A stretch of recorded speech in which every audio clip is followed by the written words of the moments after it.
Hello friends नमस्कार।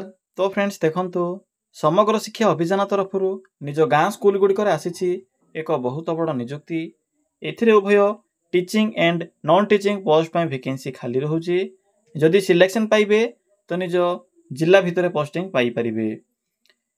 जदि आपणकर शिक्षागत योग्यता अष्टम +2 किंबा ग्रेजुएशन पास थिबो तेबे पोस्ट आवेदन करि परिबे एवं एथिरे कोनोसी प्रकार एप्लिकेशन फी नाही किंबा एथिरे कोनोसी प्रकार रिटन एग्जाम मध्य नाही।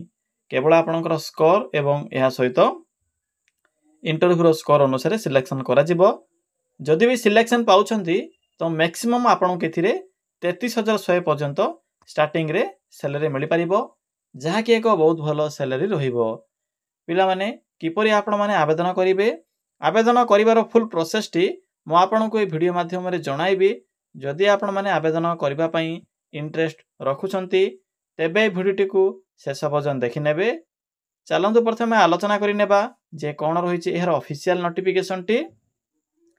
फ्रेंड्स जदि आपण माने निज जिल्ला आसुथिबा एई भली नुआ नुआ सरकारी जॉब रो न्यूज़ पाइबा पई चाहुछंती तेबे हमर चैनल टी को सब्सक्राइब करि नियंतु एवं वीडियो को भी गोटे लाइक करि नियंतु। फ्रेंड्स देखंतु ए नोटिफिकेशन टी समग्र शिक्षा अभियान तरफ आसी अछि। हु कैन अप्लाई एही पोस्ट रे केउ मन आवेदन करि परिबे। एथि ऑल ओडिसा रो पिला मन आवेदन करि परिबे।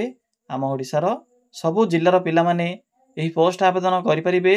जेंडर टी भी बोथ मेल एंड फीमेल रहउची।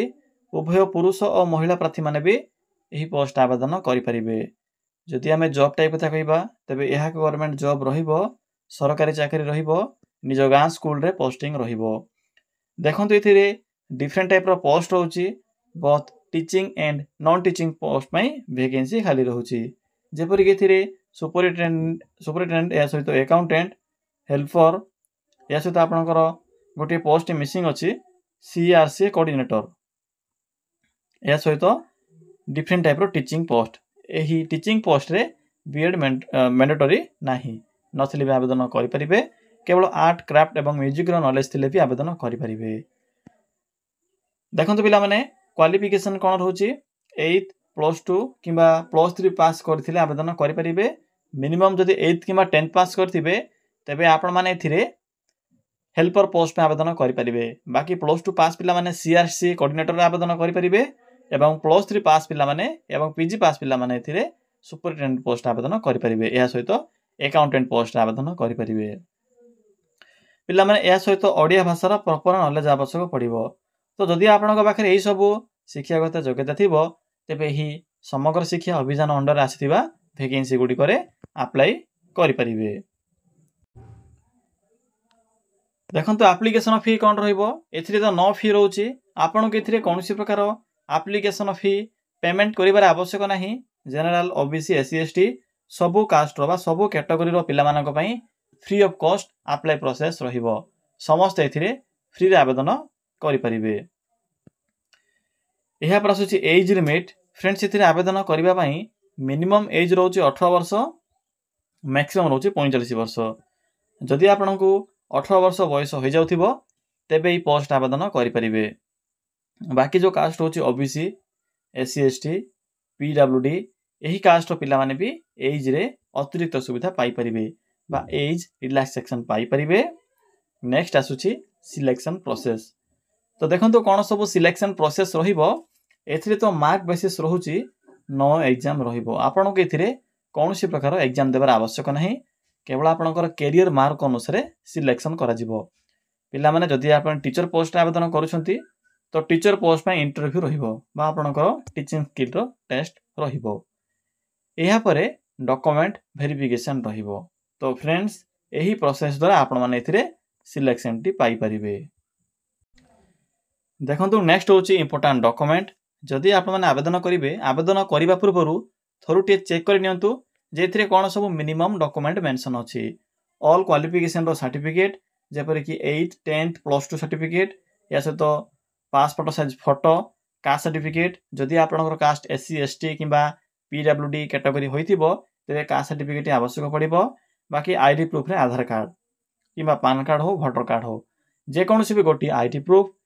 तो पिला माने एही सब डॉक्यूमेंट गुडी को आवश्यक पड़िबो। ଯେତେବେଳେ ଆପଣମାନେ ଏଥିରେ ଆବେଦନ କରିବେ। ଏହାପରେ ଦେଖନ୍ତୁ ଆପ୍ଲିକେସନ୍ ମୋଡ୍। ଏଥିରେ ଆପଣଙ୍କର ଅଫଲାଇନ୍ ଆପ୍ଲିକେସନ୍ ପ୍ରୋସେସ୍ ରହୁଛି। ଆପଣମାନେ ସ୍ପିଡ୍ ପୋଷ୍ଟ କିମ୍ବା ରେଜିଷ୍ଟର ପୋଷ୍ଟ ମାଧ୍ୟମରେ ଏ ଭ୍ୟାକେନ୍ସିରେ ଆବେଦନ କରିପାରିବେ। ଦେଖନ୍ତୁ ପିଲାମାନେ ଡେଟ୍ ବି ଷ୍ଟାର୍ଟ ହୋଇସାରିଛି ଅଲରେଡ଼ି। ତ ଚାଲନ୍ତୁ ଏବେ ଆଲୋଚନା କରିବା ଯେ ଆପଣମାନେ କିପରି ଏଥିରେ ଆବେଦନ କରିବେ। ଏଥିରେ ଆବେଦନ କରିବାର ଫୁଲ୍ ପ୍ରୋସେସଟି ମୁଁ ଆପଣଙ୍କୁ ଏବେ କହିବି। ପିଲାମାନେ ଏଥିରେ କିପରି ଆବେଦନ କରିବେ ଦେଖନ୍ତୁ। ଆବେଦନ କରିବା ପାଇଁ ସିମ୍ପଲି ଆପଣମାନେ ନିଜ ମୋବାଇଲ ଫୋନରେ ଥିବା କ୍ରୋମ୍ କିମ୍ବା ଗୁଗଲକୁ ସିମ୍ପଲି ଓପେନ୍ କରିବେ। ଓପେନ୍ କରିସାରିଲା ପରେ ସର୍ଚ୍ଚର ବକ୍ସ ଉପରେ କ୍ଲିକ୍ କରି ସିମ୍ପଲି टाइप करेंगे। कौन टाइप करेंगे सिंपली मेंशन करेंगे ओडिशा GOVT जॉब देन लिखिबे .in। देखि पारथुबे फ्रेंड्स जेठा मो कौन टाइप करले सिंपली आपण माने एई भली टाइप करेंगे। यहाँ पर पाखर थिबा सर्च ऑप्शन पर क्लिक करेंगे। क्लिक कर सारा पर आपन को प्रथम ही ओडिशा GOVT जॉब रो साइट शो हेबो। सिंपली साइट रो लिंक ऊपर क्लिक करंतु। पिला माने देखंतु क्लिक कला पर आपन को एई भली किछि देखिबा को मिलिबो। एठरे आपन को डिफरेंट टाइप रो कैटेगरी अनुसार जॉब रो ऑप्शन गुडी को शो हेबो। देखंतु लेफ्ट साइड रे एक ऑप्शन अछि सेकंड रो रे school jobs. Simply school jobs रो ऑप्शन रो लिंक ऊपर क्लिक करंतु। पिला माने देखंतु क्लिक कला पर आपन को प्रथमे ही समग्र शिक्षा तरफ आसीबा नोटिफिकेशन रो लिंक टी देखिबा को मिलिबो जहा कि both teaching and non teaching post रो लिंक रहुछि। तो सिंपली क्लिक करंतु। पिला माने क्लिक कला पर आपन को ए पोस्ट रो फुल इन्फॉर्मेशन देखिबा को मिलिबो जेपर कि नोटिफिकेशन टी केउंठु आसीछि लास्ट डेट कौन रहिबो 18 जून पर्यंत डेट रहुछि। बाकी पोस्ट वाइज क्वालिफिकेशन तो मु आपन को कहि सारिछि एठरा भी मेंशन अछि चेक करि परिबे। देखंतु पिला माने जो मु कहितली CRC कोऑर्डिनेटर जहा कि क्लस्टर रिसोर्स सेंटर कोऑर्डिनेटर एथि टोटल 30 टी पोस्ट रहिबो +2 पास पिला मानको पई। बाकी पोस्ट वाइज एथि एज डिफरेंट रहउछि 8 पास +2 पास पोस्ट पई 18 वर्ष रहिबो। बाकी पोस्ट पे आपनकर 21 वर्ष रहिबो graduation of PG pass post पे। बाकी पोस्ट वाइज सैलरी मेंशन अछि। जदि आप माने सुपरिटेंडेंट रे आवेदन करिवे तो एथि पई केवल 33,100 टंका रहउछि। बाकी समस्त पोस्ट पई अंडर 20,000 बा 20,000 मध्य सैलरी रहिबो। CRC कोऑर्डिनेटर पई भी 20,000 टंका ही सैलरी रहिबो। एबे देखंतु किपरि आवेदन करिवे। पिला माने देखंतु शेष रे इंपोर्टेंट लिंक मिल जिवो। PDF लिंक अछि 1 PDF लिंक अछि 2। प्रथमे PDF लिंक 1 ऊपर क्लिक करंतु। PDF लिंक 1 ऊपर क्लिक करबा कला पर म आपन को अप्लाई प्रोसेस टी कहिबे। पिला माने PDF लिंक 1 रे क्लिक करले आपन माने CRC कोऑर्डिनेटर पोस्ट आवेदन करि परिबे। देखि परथिबे जिला प्रकल्प कार्यालय बा district project unit Samagra Shiksha तरफ नोटिफिकेशन टी रिलीज होईछि। ब्लॉक एजुकेशन ऑफिस अंडर रे पोस्टिंग रहिबो। देखि परथिबे CRCC बा CRC सेंटर कोऑर्डिनेटर पोस्ट में वैकेंसी रहुछि। किपरि देखंतु आवेदन करिवे। आपन के एठरे को एप्लीकेशन फॉर्मेट मिल जिवो। सिंपली फॉर्म टी को फिल अप करिवे। किपरि फिल अप करिवे फोटो अटैच करिवे। एप्लीकेशन आपन को नेम जहां भी आपन को इन्फॉर्मेशन थिबो सब इन्फॉर्मेशन एते फिल अप करिवे।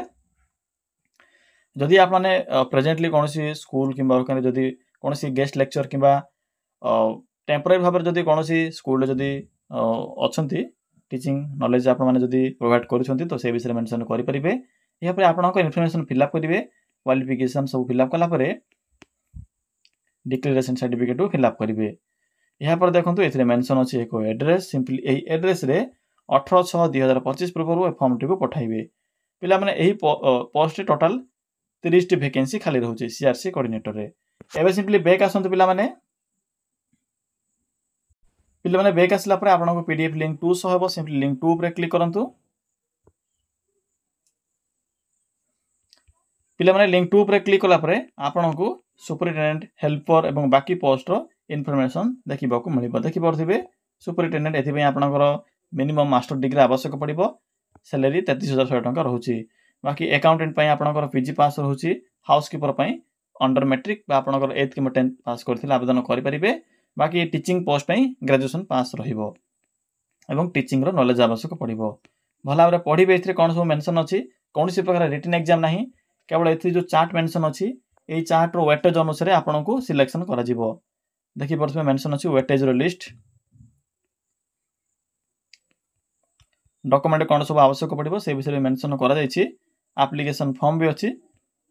सिंपली फॉर्म टी को फिल अप करिवे। जे माने ऑफलाइन आवेदन करा पय चाहउछंती फिल अप करी देखंतु एथि एको एड्रेस अछि। सिंपली एही एड्रेस रे आपण माने 25/6/2025 पूर्व ए फॉर्मटी को पठाई पारिबे। जो माने निज मोबाइल रे आवेदन करबा पई चाहउछथि ऑनलाइन मोड रे देखंतु एठरे एक लिंक अछि सिंपली ए लिंक ऊपर क्लिक करी आपण माने निज मोबाइल रे ऑनलाइन मोड रे आवेदन करि पारिबे। तो पिला माने एहा थिला समग्र शिक्षा अभियान अंडर आसीथिबा वैकेंसी गुडी करे आवेदन करिवार फुल इन्फॉर्मेशन। जदि आपनको आवेदन करिवारे किछि भी डाउट लागुथिबो ताले कमेंट सेक्शन रे कमेंट करी जणाई पारिबे।